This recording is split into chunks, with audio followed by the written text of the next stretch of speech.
வணக்கம் நண்பர்களே. இப்போ நம்ம இன்னைக்கு பார்க்க போறது என்னன்னா முளைக்கட்டிய சத்து மாவு. இது எப்படி செய்யறது அப்படிங்கறது நான் இப்போ ஒவ்வொன்றா செய்யும் போது நான் சொல்றேன் உங்களுக்கு. இந்த முளைக்கட்டிய சத்து மாவுல நான் மொத்தம் 17 பொருள் சேர்க்கிறேன். நீங்க ஒன்னு செய்யணும் அப்படின்னா எப்படியும் ஒரு குறைஞ்சது ஒரு 3ல இருந்து ஒரு 5 நாள் வரைக்கும் டைம் எடுக்கும்.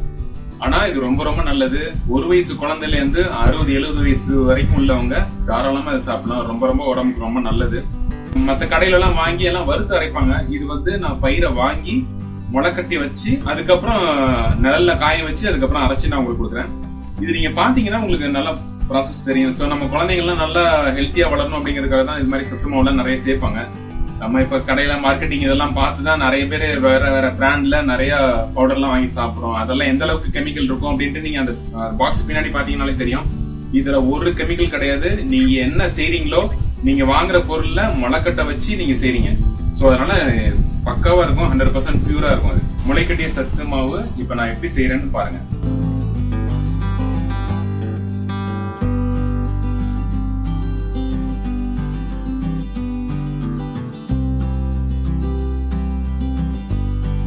பகுதி 1ல் சொல்லியிருக்கிற எல்லா தானியங்களையும் தனியாக எடுத்து அதை நான் தண்ணி விட்டு நல்லா அலசி அதை ஒரு 8 மணி நேரம் ஊற வைக்க போகிறோம். இதில் வேர்க்கடலையை நான் தனியாக எடுத்து ஊற வைக்க போகிறேன். எதுக்காகனா அதை நான் முளைக்கட்டை வச்சு அதுக்கப்புறமேட்டு காய வைக்கும் போது எனக்கு டைம் அதிகமாக எடுக்கும். அதனால் அதை மட்டும் தனியாக வச்சு மற்ற தானியங்களை தனியாக ஒரு இதில் கழுவி எடுத்துக்க போகிறோம். இப்போ நல்லா கழுவிட்டேன். கழுவுனதுக்கு அப்புறமேட்டு கொஞ்சம் தண்ணி ஊற்றி ஒரு நாள் நைட்டு ஃபுல்லாக நான் ஊற வைக்க போகிறேன். இது ஊற வைக்கிறதுக்கு டைமிங் பார்த்தீங்கன்னா ஒரு 10 மணி நேரம், ஒரு 8லேருந்து ஒரு 10 மணி நேரம் இல்லை 12 மணி நேரம் வரைக்கும் ஊற வைக்கலாம்.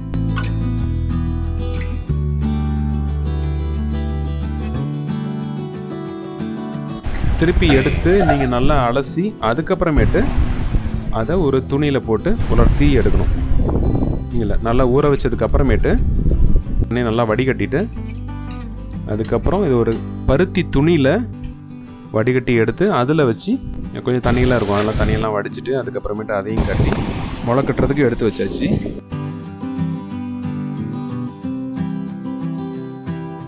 இப்போ வேர்க்கடலையும் ஊற வச்சு எடுத்தாச்சு. ஸோ வேர்க்கடலையும் தனியாக ஒரு துணியில் போட்டு நான் கட்டி வச்சுட்டேன்.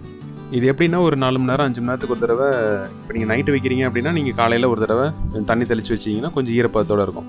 24லேருந்து 36 மணி நேரத்துக்குள்ளே, அதாவது இன்றைக்கி நைட்டு வைக்கிறீங்க அப்படின்னா ஒரு நாள் கழித்து அதுக்கு அடுத்த நாள் மத்தியானம் போல் எடுத்திங்கன்னா கரெக்டாக இருக்கும். இப்போ நீங்கள் பார்க்குறீங்க நல்லா முளைக்கட்டி வந்திருக்கும்.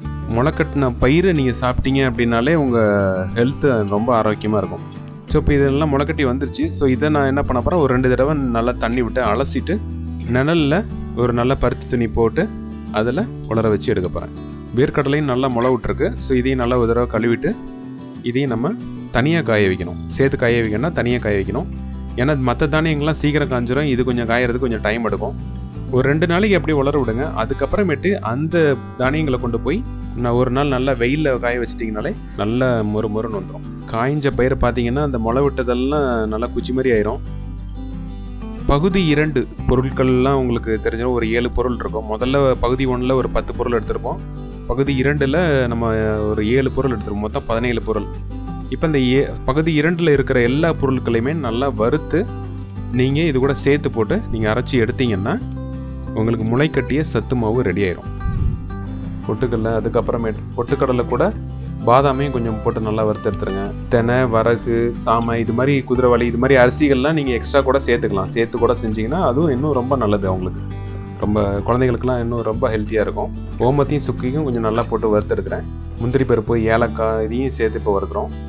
வறுத்து வச்ச பொருள்லாம் ஆறுனதுக்கப்புறம் நம்ம காய வச்சு எடுத்த பொருள் கூட சேர்த்து இதை நீங்கள் மிஷினில் கொடுத்து அரைச்சி எடுத்துக்கலாம். அட்வர்டைஸ்மெண்ட்லாம் பார்த்தீங்கன்னா பேஸ்ட்டில் உப்பு இருக்கான்னு கேட்பாங்க. ஆனால் நம்ம இந்த சத்து மாவில் என்ன சொல்லணும்னா, இந்த சத்து மாவில் உயிர் இருக்கா அப்படின்னு கேட்டால் கண்டிப்பாக அந்த இதில் உயிர் இருக்குன்னு நான் சொல்லுவேன்.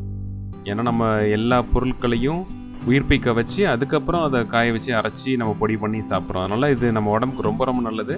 நம்ம உடம்புக்கு இது எவ்வளோ ஹெல்த்தி அப்படிங்கிறது இதுலேருந்தே உங்களுக்கு நல்லா தெரிஞ்சிருக்கும்.